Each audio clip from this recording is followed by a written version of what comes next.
Yes, sir. I knew you were going to be my first. I know, I had to do that. We were gonna take the fences down so we can walk around down there. Well, and that has come up through a discussion in a group, and I've said I do not have any problem with folks having access to the site. But what I have said, because we're getting ready to do the archaeological survey, there needs to be a little bit of control.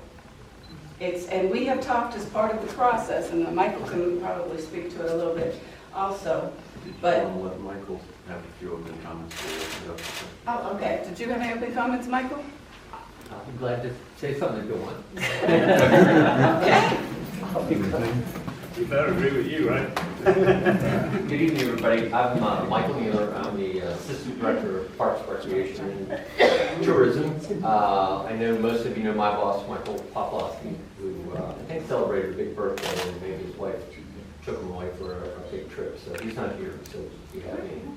I've been with the city, it'll be 25 years this summer, and when I came here, the task force, the Riverview Farm Park Task Force, had just pretty much finished up the plan, and I remember during the interview process, Michael being very proud of the colorized master plan.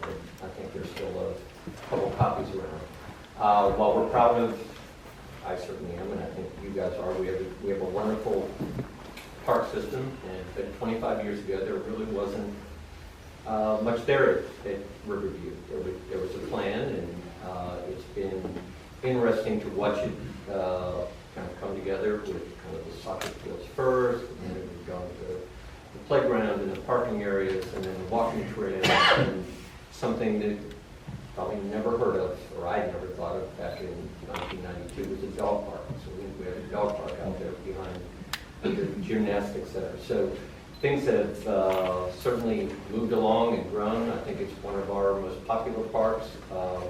Adrian and I were comparing some numbers. We try to track things through car counts. We have some car counters, and we have people counters, and I feel pretty comfortable saying we have 600, maybe 750,000 people, and that might be pretty conservative, that use all the facilities at Riverview right now. It's a great place.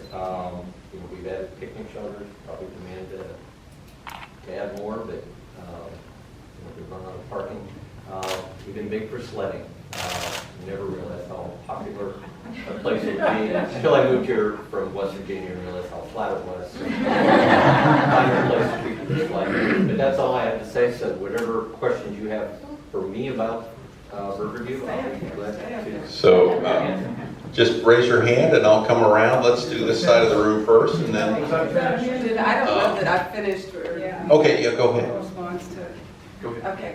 As I said, we're getting ready to do the archaeological survey, and there will be people in and out. We are going to do some, take down some of the buildings, so there could be some liability issues, but we have talked with the archaeologists about the possibility of, once they get up and started, at them hosting opportunities for the public to come in, see what they're doing, look at what they're doing. I just, from a management perspective and a risk management perspective, would be a little bit concerned about just kind of opening up for just about people to be going anywhere on the site when we have some of the kinds of work where they'll be digging and doing those kinds of things and trying to protect what's out there. We're gonna, it's gonna be an investment in the archaeological study and survey, so I think we need to kind of honor that.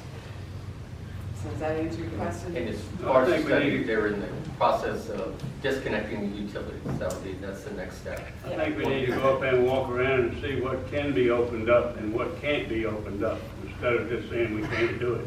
And we had to, but we've got to get and have a much better idea in terms of the area as far as the archaeologists and what they're doing.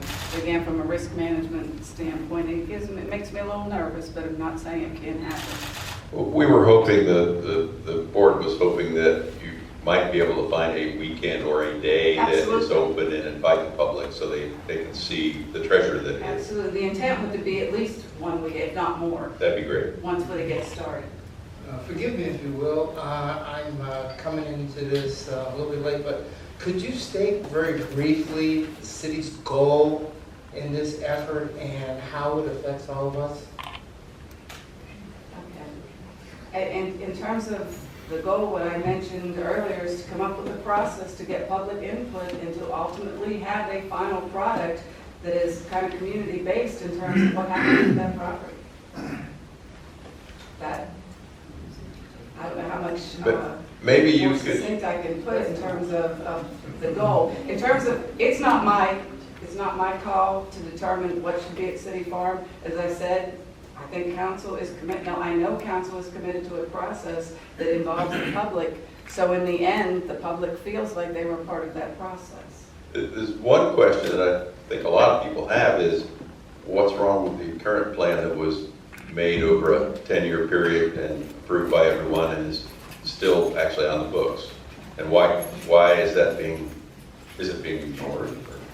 It absolutely isn't being ignored, but I can tell you as far as the plan is 25 years old, I want to say that simple, the plan is 25 years old. I can tell you the cost numbers and some of the assumptions and some of the things that were made as part of that plan, while we're good 25 years ago, are not applicable now. It's kind of that simple. And I can't tell you whether this group would even agree with a lot of the things that are still in there. I can tell you with some of the things that are in there, they're not going to happen for $12.5 million. It will not be a minor investment to do this project. Can it be done in phases? Can things happen that are probably less costly and happen more quickly? Absolutely. But the intent is to go through a process that lays all of that out in terms of, and puts costs associated with it. I've heard some wonderful ideas, for things, wedding venues and different types of activities that are all passive, but would still allow citizens access to this asset that the city has. Who has questions?